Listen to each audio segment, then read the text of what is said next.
Les GG continuent sur Radio Espace avec 3X Energy Drink de chez Établissement Casal, gare routière Cancan à Conakry. 3X Energy Drink, boisson à base de glucose, vitamines et sels minéraux. À boire en complément d'une alimentation normale, lors d'un entraînement poussé ou d'une compétition. 3X Energy Drink, le relais de votre énergie. Merci de nous rejoindre dans la deuxième partie de cette émission. Vous nous écoutez sur Dioliba FM, c'est du côté de Kouroussa sur la 95.7. Merci de votre fidélité. Merci de nous écouter également du côté de Farana sur Bambou FM et vous nous écoutez sur toute l'étendue du territoire national sur la 99.7, exceptionnellement du côté de Cancan sur la 99 via nos antennes régionales. Vous le savez, vous pouvez continuer à interagir. C'est dans un bout de temps. Je prendrai donc en compte vos différents messages. La Guinée en pleine transition, l'occasion de poser le débat sur l'avenir du pays qui pratique depuis des décennies un régime présidentiel fort. Un certain nombre de chercheurs font le bilan de cette gouvernance concentrée dans les mains d'un seul homme. Sans hésitation, ils parlent d'échec.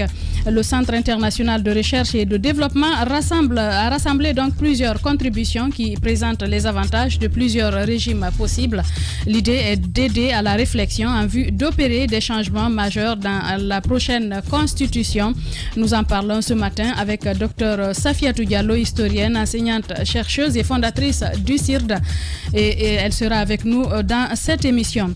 L'ancien directeur général de la Caisse nationale de prévoyance sociale, limogé jeudi dernier, reste toujours dans les locaux de la brigade des investigations judiciaires. Au dire de son avocat, Dr Fodé Cissé, poursuivi pour détournement de fonds, n'est toujours pas présenté à un juge. Ce après 11 jours de détention. Il parle de violation de la procédure en matière de garde à vue.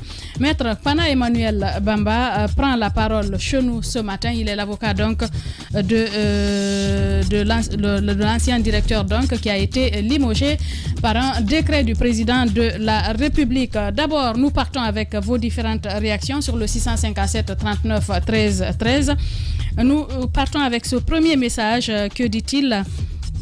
Bonjour les grandes gueules, notre pays regorge de spécialistes en détention qui ont l'expertise pour faire une évaluation approfondie de nos lieux de détention. Cette évaluation pourrait porter sur les aspects suivants: les milieux carcéraux et les conditions de détention suivant les normes internationales, l'évaluation nutritionnelle et détermination du taux de malnutrition, la qualification des agents de l'administration pénitentiaire, les visites familiales et leur incidence sur la vie des détenus, un rapport détaillé assorti de propositions pour améliorer les conditions de détention dans notre pays.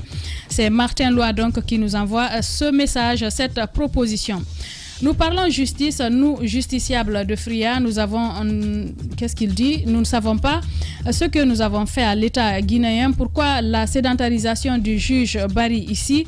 Un juge qui ne tranche pas, qui ne fait que empiler les dossiers. Nous suggérons un inspecteur pour constater ce déni de justice à la population de Fria. Somborika donc qui nous envoie ce message. Bonjour les grandes gueules, merci pour tous vos efforts dans le cadre de la transmission de la bonne information. L'État doit revoir sa manière de gérer car le pays est vraiment malade. Donc ils doivent faire un bon diagnostic pour pouvoir bien traiter la maladie du pays. C'est Niesa Kerfala depuis Demoudoula, voilà certainement, qui nous écrit. Toujours sur le 657 39 13 13. Bonjour Madame Hiro et à toute l'équipe. C'est Jibril Souma depuis Koya Wankifon Carrefour. Il faudrait que le colonel Doumbouya se saisisse personnellement de ce problème des gardes pénitentiaires en les convoquant au palais pour les écouter afin de trouver une solution définitive à leurs problèmes puisque c'est l'un des maillons essentiels de la chaîne pénale. Toujours sur cette plateforme, vos SMS. Bonjour les grandes gueules, c'est Ousmane Fayoumou, Souma depuis Dubreka. Je pense qu'il faut chercher une solution pour ces gardes pénitentiaires, sinon c'est un véritable risque pour la population. Bonjour Hiro, bonjour les grandes gueules. Le grand n'aime pas, qu'est-ce qu'il dit? Voilà, le CNRD n'aime pas une bonne justice. Pourquoi limoger la dame qui était à la justice du n'importe quoi? Le lynx de Kamsar donc qui nous écrit. Cet autre message, bonjour, s'il vous plaît, interpellez le ministre de la fonction publique par rapport à la publication des résultats du concours de recrutement du ministère de l'Environnement. Et le message est donc passé toujours sur le 657, mais cette fois peut-être sur WhatsApp. Bonjour messieurs les journalistes. Vu le monde actuel, moi je me demande Voilà, je comprends pas trop. Nous allons basculer sur Twitter cette fois-ci avec vos différentes réactions. Nous partons avec ce premier tweet de Selou Adams Diallo. Bonjour Yaya. À chaque fois qu'un département décide de briser le silence, vous verrez que le problème est général. Nous prions donc de répondre. Je ne comprends pas. Nos prisons ne répondent pas aux normes. Les gens vont en prison. C'est pas pour mourir, mais chez nous, c'est autre chose. L'État est absent. Il nous dit Selou Adams Diallo. Nous partons avec Tchernoba sur Twitter. Les gars dans les GG parlent tellement de gros français qu'on doit le suivre avec dictionnaire. On dirait qu'est-ce qu'il dit, je comprends pas. Voilà, nous continuons avec Diallo Mahmoud cette fois. Bonjour les grandes gueules. Vive Tamba, vive Esther et vive Gigol, vive Gigol, voilà, c'est ce qu'il veut dire. Sachez que le combat continue jusqu'à ce qu'Esther redevienne Oumouawa. Hashtag espace GG. Barry Ablaye nous écrit également, Barry Ablaye Fugumba, il nous dit bonjour les grandes gueules. La prison doit être un endroit éducatif et correctionnel, mais malheureusement dans notre pays, la prison est devenue un dépotoir d'ordures qui aide, qui aide ce qui est un peu pourri à être 100% pourri. Il nous le dit donc Barry Abdoulaye sur Twitter. Youssouf Mario Godze Camara nous écrit également bonjour les GG. Je ne suis ni partisan ni anti de qui que ce soit, mais cette façon de procéder sans des procédures à la lettre doit cesser. Ce qu'on arrête de faire semblant de rendre justice et de parler au nom de la justice alors que tel n'est pas le cas. Youssouf Mario Godze donc qui nous écrivait sur Twitter. Nous partons cette fois avec Mohamed Lamine Molad. Bonjour madame, ce qui m'étonne avec la construction des prisons, tous les présidents et ministres nourrissent cette intuition de dire que si tu construis une prison, tu y finiras. Jusqu'à présent, ces idées à l'ancienne persistent dans les esprits archaïques. C'est dommage, il le dit donc Mohamed Lamine Molad qui nous écrit sur Twitter. Nous partons avec Guinéen ou Guinéen. Bonjour Madame Hiro et à toute l'équipe. On est convaincu que c'est sur le sujet des gens. Vous pouvez nager s'il s'agit de vous. C'est terrible. S'il s'agit de vous, qu'est-ce qu'il dit? De vous-même, vous flottez là-dedans. Tamba a fait un détournement d'être humain, c'est criminel. Ahmed et Antoine, c'est grave ce que vous dites ce matin. Voilà, Guinéen au Guinéen qui nous dit, qui nous envoie ce message pour vous dire que ici on ne fait pas de censure. Ibrahima Sori Kouyaté nous écrit également le milieu carcéral en Guinée est extrêmement pénible, non seulement pour les détenus mais aussi pour l'administration pénitentiaire. Il faut faire face à la situation qui prévaut dans nos prisons pour éviter le pire. Toujours sur Twitter, Mohamed Diakité, bonjour la team GG. Si cette information est virale, est vrai, voilà, si cette information est vraie que les prisonniers sortent pour faire des opérations clandestines, c'est une action dangereuse pour le pays. C'est le bon moment pour les autorités publiques de prendre des mesures pour renforcer donc la sécurité des prisons. Peut-être deux derniers pour finir, Amadou. Nous partons cette fois avec Diallo Mouktar qui nous écrit. Bonjour les grandes gueules, c'est Diallo Mouktar depuis Côte d'Ivoire. Je suis vraiment dessus. Hier, Ahmed disait le cas de mariage ne le regarde pas. Aujourd'hui, il parle de la prison. Oui, c'est son avis. Il faut respecter l'opinion des autres, même si vous n'êtes pas d'accord. Lamabank Diallo, des caméras de surveillance démasqueraient les fuites qui s'y passeraient. Et si les gardes pénitentiaires ne sont pas satisfaits pour bien veiller sur les prisons, l'insécurité croîtrait de manière exponentielle. Le professionnalisme exclut le sentiment. Voilà le dernier donc sur Twitter. Nous continuons le cours normal de cette émission. Donc, on en parlait, on parlait de Donka, mais cette fois, on se pose la question des interrogations sur l'état de santé du président Alpha Condé. Roby, vous avez suivi cette actualité. Oui. On s'interroge sur l'état de santé. D'aucuns parlent d'évacuation. Des proches demanderaient à ce qu'on l'évacue à nouveau pour aller revoir son état de santé. De toute façon, il était déjà prévu, selon les informations que j'ai reçues, que début mai, la date n'était pas encore précisée, mais tout porte à croire que début mai, le président Alpha Condé devait aller pour un checking, ce qu'on appelle un contrôle médical à l'extérieur. Mais il se trouve que il y a eu cette sortie du FNDC et du procureur Charles à travers cette plainte qui a été portée contre lui et pour crime de sang et un certain nombre de personnes. Est-ce que cela aurait bouleversé le programme? Est-ce que finalement le CNRD aurait changé d'avis sur l'évacuation du professeur Alpha Condé pour ne pas qu'il revienne? Ce sont des questions qui se posent, mais ce qui porte à croire pour ne pas qu'il ne revienne pas, c'est tout est clair que début mai, il était censé aller pour un contrôle médical. Maintenant, depuis ce temps, je pense que son état de santé ça a un peu dégradé, mais la question qu'on se pose, c'est est-ce qu'aujourd'hui, pour la nécessité de la justice, si on veut maintenir le professeur Alpha Condé ici, puisque c'est un simple checking... Dans ce cas, il faut faire venir ses médecins. Mais exactement. Aujourd'hui, il y a des avions médicalisés dans lesquels il y a des cliniques les plus modernes. On peut le faire venir. Ça peut aussi répondre à la question d'Antoine. Si ton cas est fonctionnel, aujourd'hui, le professeur Alpha Condé... Oui, mais bien sûr, le professeur Alpha Condé, il y a des excellents médecins là-bas maintenant. Aujourd'hui, je pense qu'il peut aller faire son checking là-bas. Mais check-up là-bas, checking, check-up, c'est la même chose d'hybride. Donc, en tout cas, c'est différent. Tu n'es pas à l'aéroport. Checking dans le corps. C'est beaucoup plus médical. Ouais. Bon, allez, checking dans le corps pour savoir ce qu'il a. Checking, ça veut dire. Tu vas checker son corps. Checking, ça veut dire fouiller. Checking, ça veut dire fouiller. On va fouiller dans son corps. Voilà, tout est une question de check. Check-up, checking. Checking, d'ailleurs, ça colle mieux parce que c'est à l'intérieur. La maladie est à l'intérieur. Donc, je pense qu'aujourd'hui, tout porte à croire que le professeur Alpha Condé va-t-il aller à l'extérieur pour son checking, check-up, ou alors on va le maintenir ici pour envoyer des médecins, mais les proches demandent à ce qu'on le laisse aller, mais de taper la table. Oui, mais c'est tellement passionnant ce sujet. Oui. Et donc le CNRD aussi réfléchit à la manière dont il faut finalement le traiter. Mais son état de santé s'est-il vraiment dégradé au point où on en parle? Est-ce que c'est vrai? On va le vérifier, parce qu'il ne faut pas oublier aussi que derrière tout ça, il peut y avoir beaucoup de manipulation, pour qu'il puisse sortir. Bien, ouais. Allez-y Antoine. Oui, je crois que la lettre a été donnée pour la première fois par les cadres du RPG qui étaient allés voir Alpha Condé lors de cette rencontre après son retour de Dubaï, non, de Qatar. Des Émirats. Voilà. Lorsqu'il est revenu, après la rencontre, il a été dit dans... peur de dire Dubaï? Non, Dubaï, désormais pour le dire, il faut réfléchir à deux fois.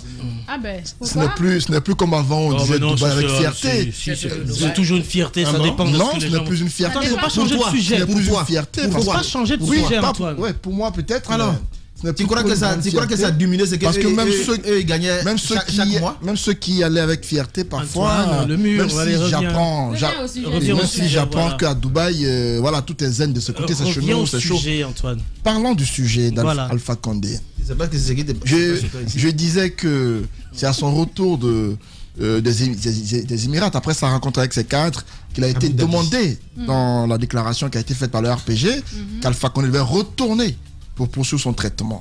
Est-ce que c'était une politique pour qu'il reparte à l'étranger et y rester? C'est la grosse question que l'on s'est posée, parce qu'il venait à peine d'arriver de voyage, parce que pour un départ, c'était prévu pour 1 mois de traitement, sauf avis contraire du médecin. Ça a quand même pris du temps. Si ça s'est prolongé, c'est que le médecin a donné l'avis contraire. Sauf que les images que nous voyions à l'époque d'Alpha Condé et dans l'audio et pour son anniversaire, c'était pas les images d'un malade. C'était les images de quelqu'un qui était très bien portant et qui échangeait d'ailleurs. Ça dépend. C'est pas parce qu'on rit qu'on n'est pas malade. Non, il a été malade, il a été opéré au pied. Donc, on s'est dit que c'était pas les images d'un malade. Il était bien portant. L'âge est là. Et même quand il est revenu de voyage, on s'est dit que tout allait bien. Mais ce qu'il faut dire clairement, au pied, quand on a fait 11 ans au pouvoir avec des médecins assez spécialisés, des grands médecins qui s'occupent de vous régulièrement. Quand vous n'êtes plus au pouvoir, ce n'est plus le même traitement. Ce n'est plus les mêmes moyens que vous avez. Donc, forcément, il va arriver des moments où vous n'aurez plus droit aux mêmes soins. Aujourd'hui, non. C'est l'État même qui vous prend. Non, l'État devrait faire en sorte qu'il soit pris en charge. C'est comme ça. Si l'État le veut. Mais l'État doit le faire. Si l'État le veut, il le fait. Parce que si les lois guinéennes... Et nous-mêmes, on l'exige.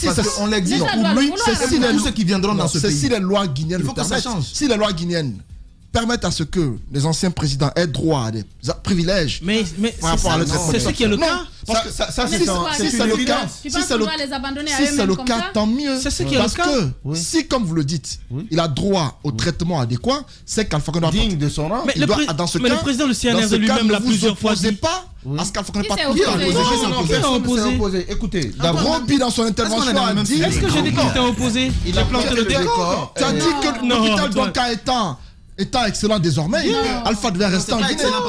Alors, dans ce cas, puisque Alpha Condé a été président et qu'à l'époque, il avait droit à tous les soins possibles, maintenant qu'il n'est plus président et que tous ces droits lui sont autorisés, mais permettez-lui d'aller en Turquie par exemple, c'est là où il s'est fait soigner. Parce que son médecin se trouve en Turquie et peut-être à Cuba.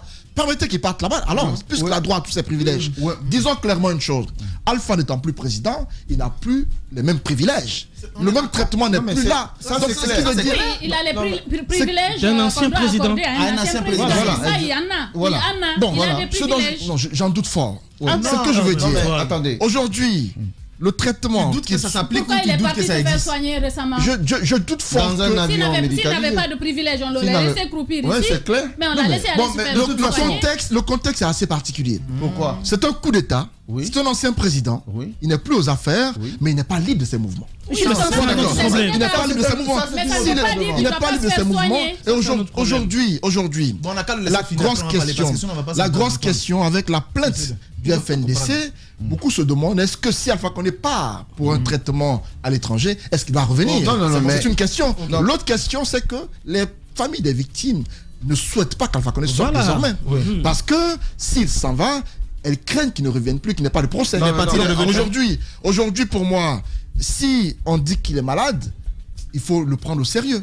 Si pour un départ, il y a eu des mesures afin qu'il revienne, cela peut se faire encore. Mais il faut que cela soit contrôlé. Si le CNRD ne réagit pas pour l'instant, je me dis qu'il n'y a pas péril dans la demeure. C'est que les médecins à ses côtés sont capables de maîtriser son état de santé. Sinon, je pense que si l'état était aussi grave qu'on le pense, il y aurait eu un communiqué autorisant son évacuation de façon urgente ou de façon rapide. Aujourd'hui, pour moi, s'il est malade, qu'on lui permet d'aller se faire soigner à l'étranger, qu'il revienne après. Voilà. Bien, et peut-être tout va dépendre de ce que dira la justice aussi, parce qu'on a vu, par rapport au gouverneur Lucien Nabé, sa demande a été rejetée par la justice. Sauf que c'est pas deux cas différents.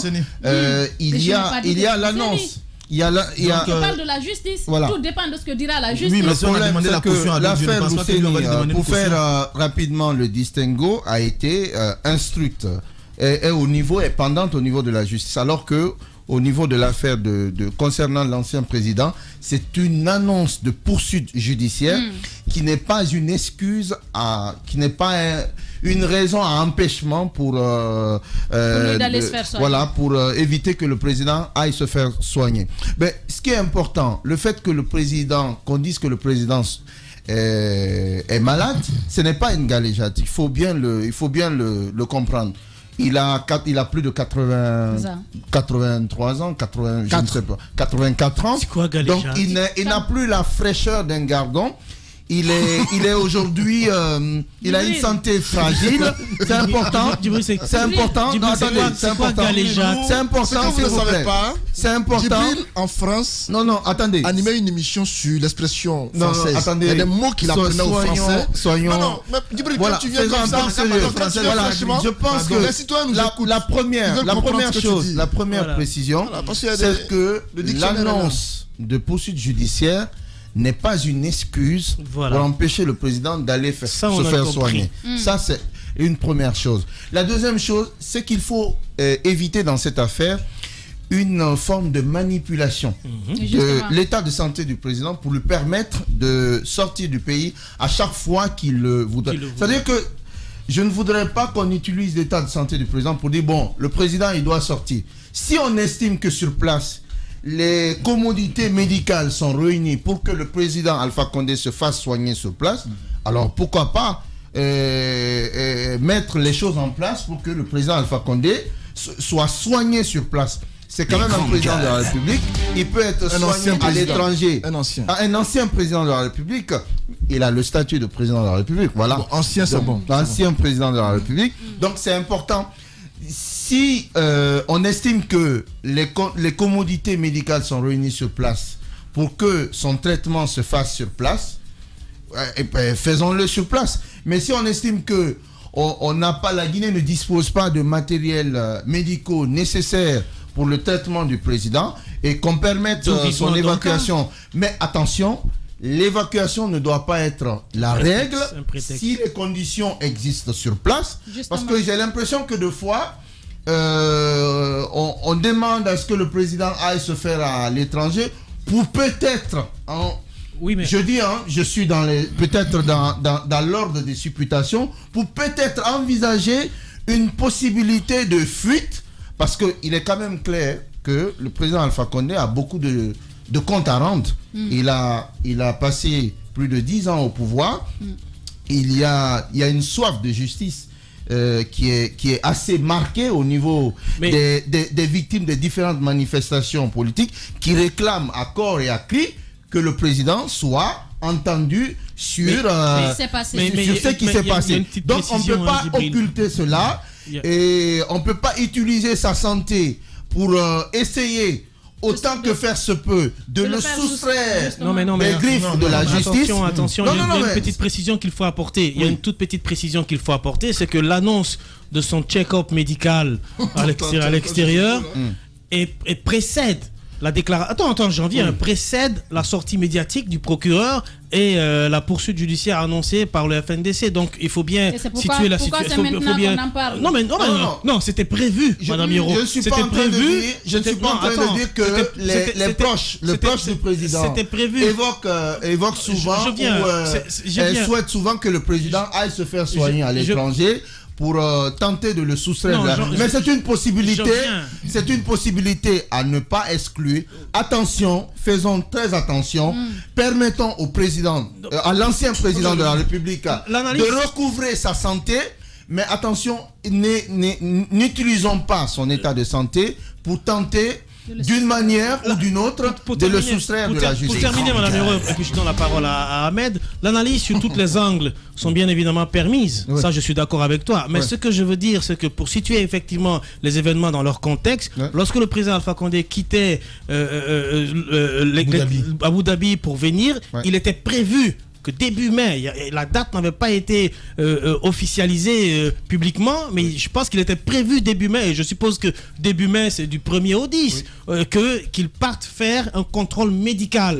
Parce que c'est quand même, faut quand même supposer et rappeler qu'il était allé se faire soigner. Donc c'était prévu et lui-même le savait. Je pense que les autorités aussi le savaient. Maintenant, est-ce que la sortie médiatique du procureur et la sortie médiatique du FNDC a fait changer d'avis les autorités sur... Je ne suis pas sûr. Non, j'en viens, Djibril. Est-ce que tu analysais sur tous les angles? Moi, je prends un autre angle. Est-ce que ça a changé le calendrier du voyage du professeur Alpha Condé? Ça, c'est la question qu'on se pose. Mais son contrôle médical était prévu pour début mai. Bien, allez-y Ahmed.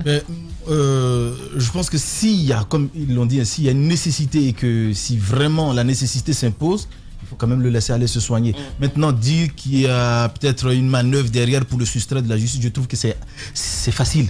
C'est trop facile. Ça peut pas être une stratégie. C'est possible. Non, oui, mais écoutez, il est sorti qu'une fois pour aller faire des soins.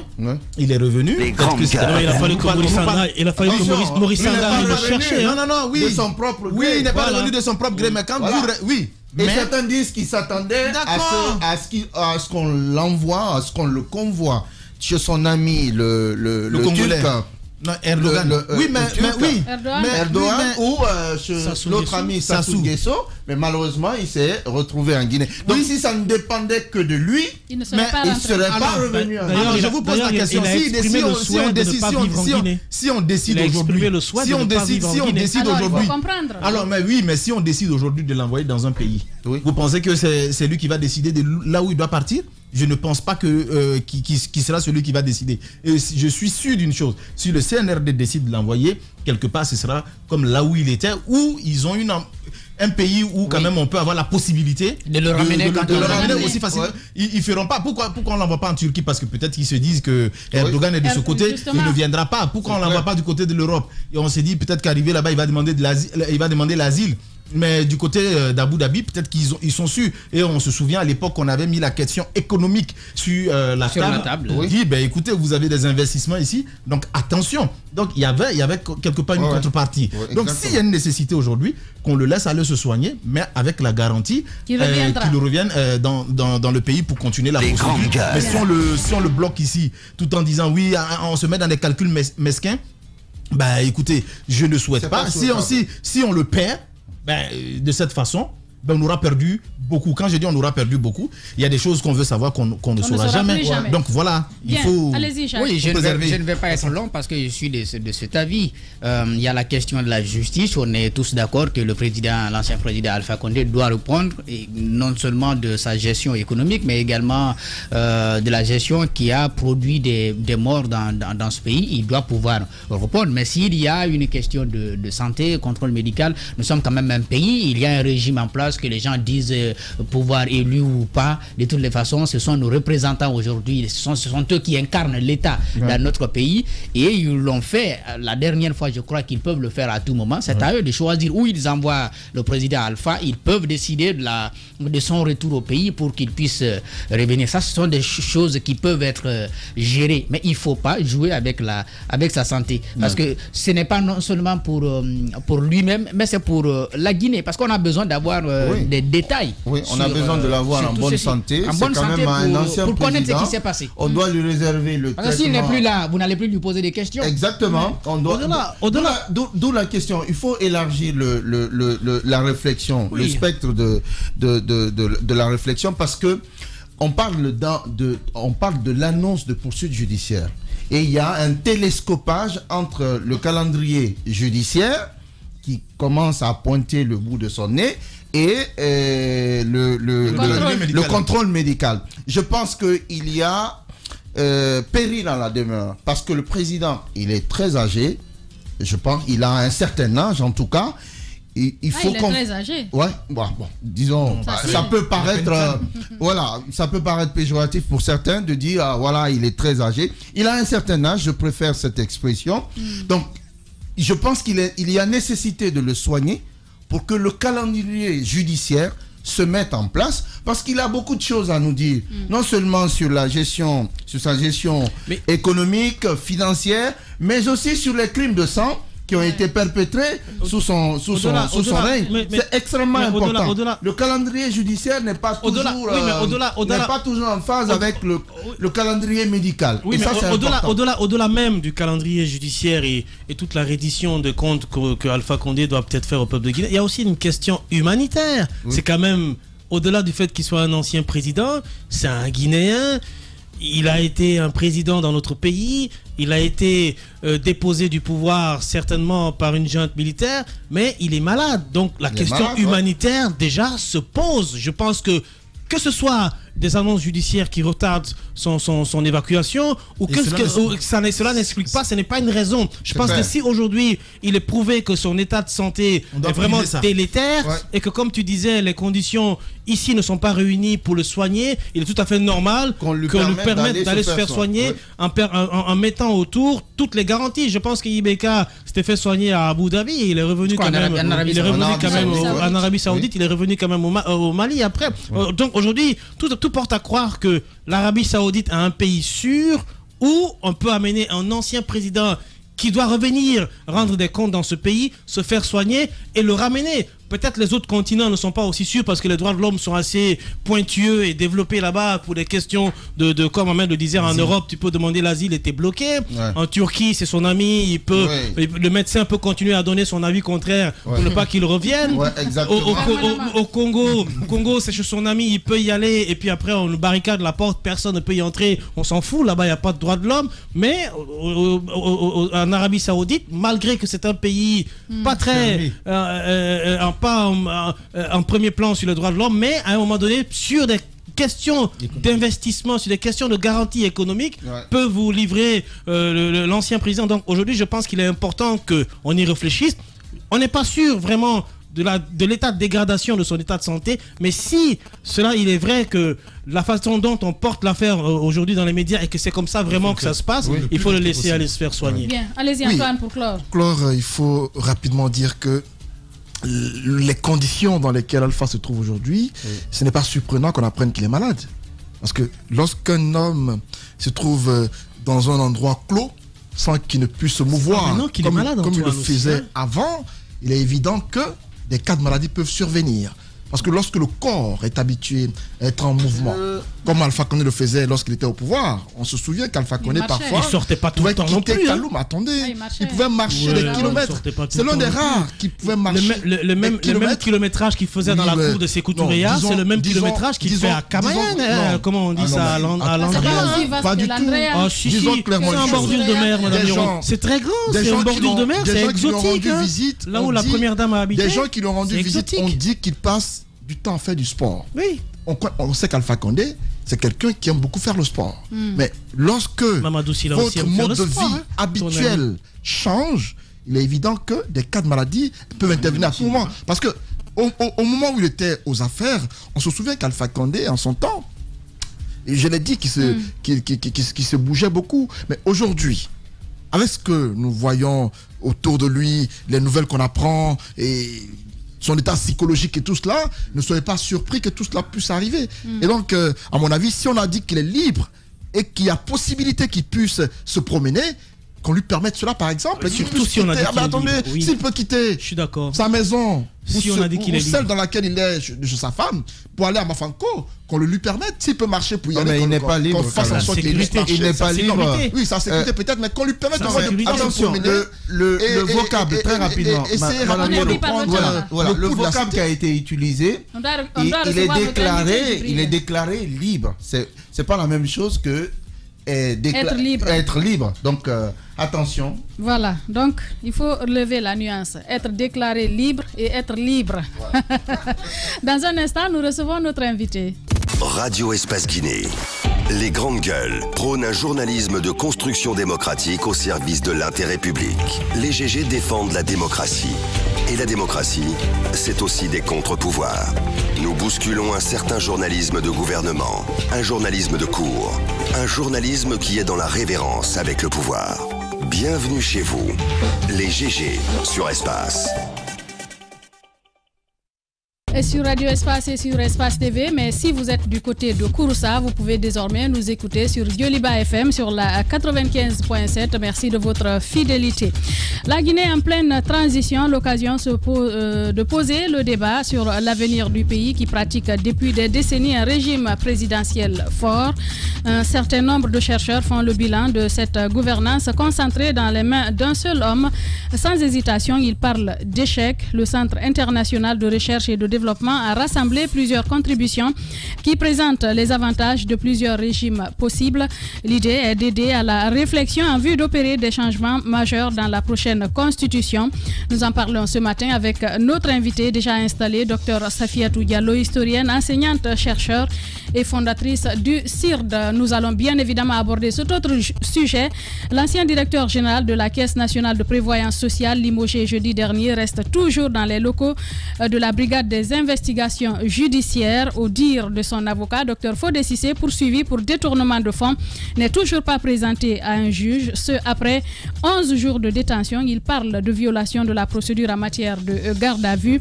Maître Pana Emmanuel Bamba sera avec nous. Nous allons le joindre au téléphone pour comprendre davantage ce qui se passe avec son client. Mais déjà, nous partons avec notre invité, Dr Safiatou Diallo. Vous êtes historienne, vous êtes chercheuse. Bonjour, bienvenue. Madame, bonjour à vous. Bien.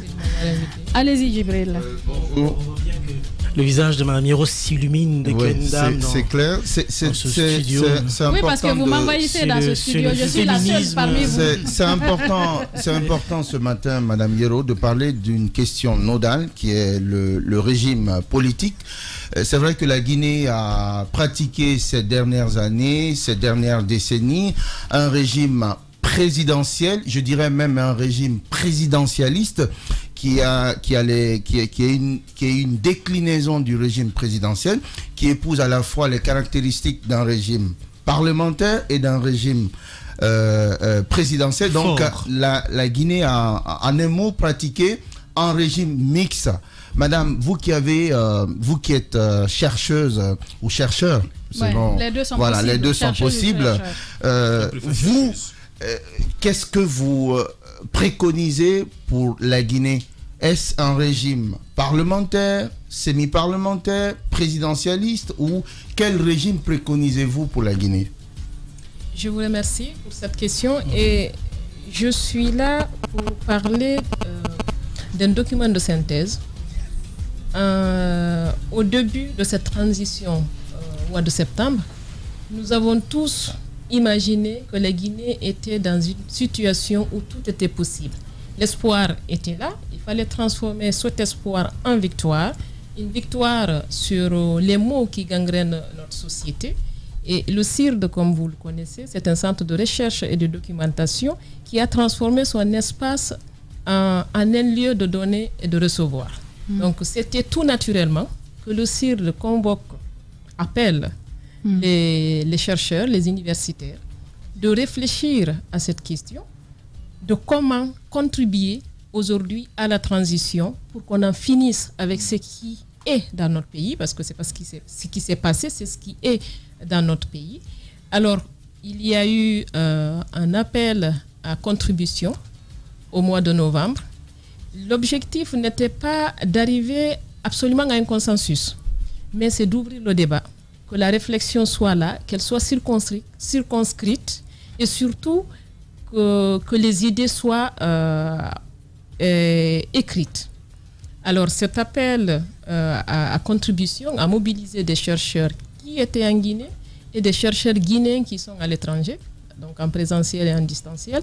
Et on a demandé aux chercheurs d'écrire leurs idées de 2 à 10 pages et on a récolté toutes ces contributions. On a organisé 2 journées pour arriver à plus ou moins un débat consensuel. Et je rappelle que chacun avait ses idées.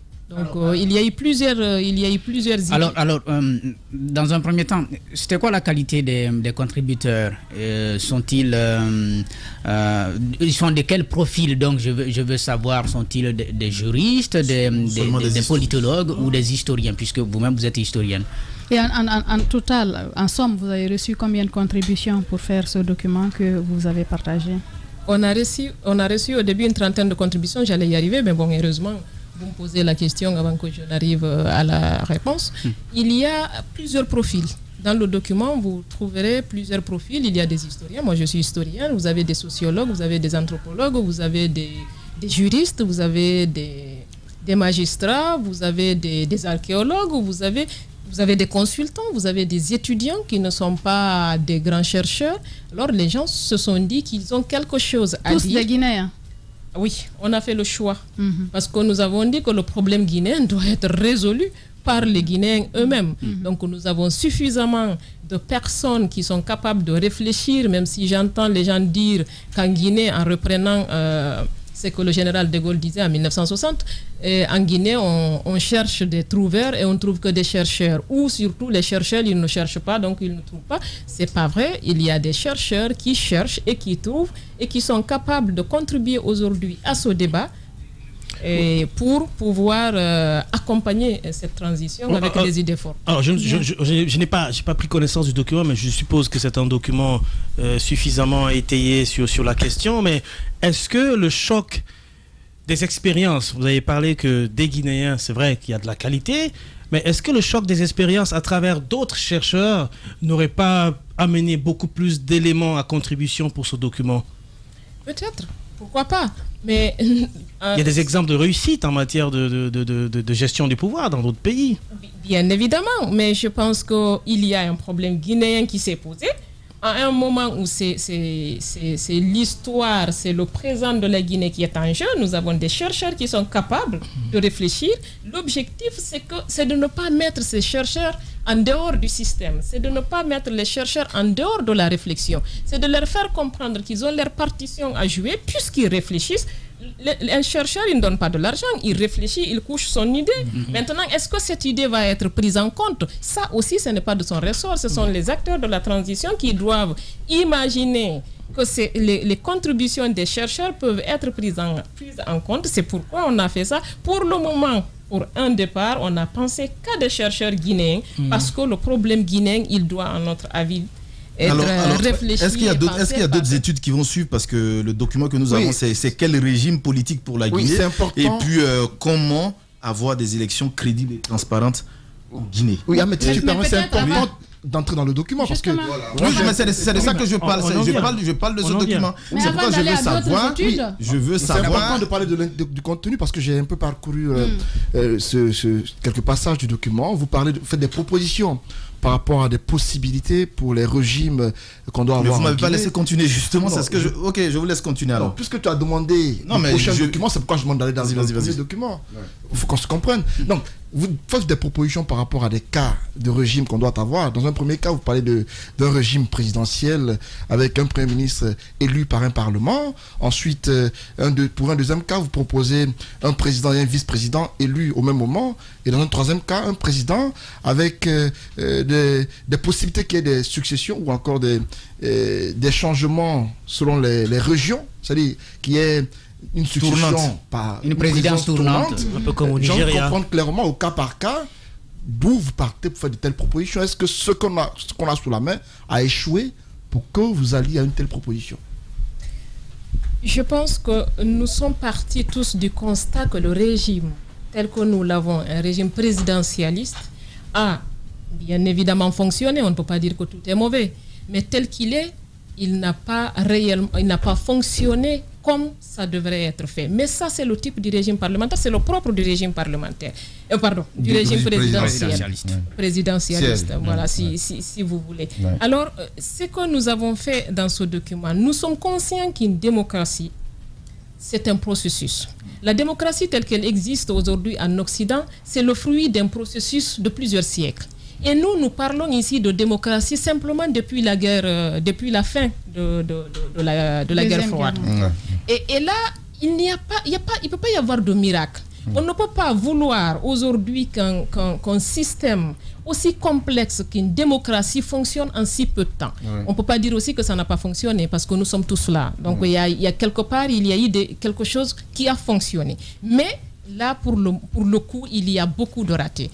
Donc ce document-là, moi, la proposition que j'ai faite est différente de la proposition, par exemple, de professeur Diop ou de professeur Bano ou de professeur Cissé. Chacun a fait une contribution en fonction de ce qu'il imagine qui serait bon pour le pays. C'est pourquoi le document, c'est un ensemble. C'est un ensemble d'idées, c'est un ensemble de contributions, c'est un ensemble de visions qui reflètent des visions personnelles. Ce n'est pas un document. Il n'y a donc pas de consensus sur les différentes propositions. Si vous permettez, par exemple, j'ai envie qu'on aille... Antoine, je cite l'exemple de la première proposition. Premièrement, un président de la République élu au suffrage universel direct et un Premier ministre au pouvoir renforcé confirmé par le Parlement. La seconde possibilité, c'est d'avoir un président de la République et un vice-président élus ensemble, donc un régime politique avec un ticket. Et dans le troisième cas, c'est de la présidence de la République collégiale, conseil présidentiel, assuré par les représentants élus des 4 régions naturelles du pays. Pour le premier cas, par exemple, dites-nous pourquoi. Alors, je pense qu'on va revenir. La réponse, c'est dans un instant. Notre invité, Dr Safiatou Diallo, vous allez peut-être suivre le reste dans la troisième partie de l'émission. Nous sommes contraints d'aller à la pause. Les grandes gueules reviennent dans 10 minutes sur Espace TV.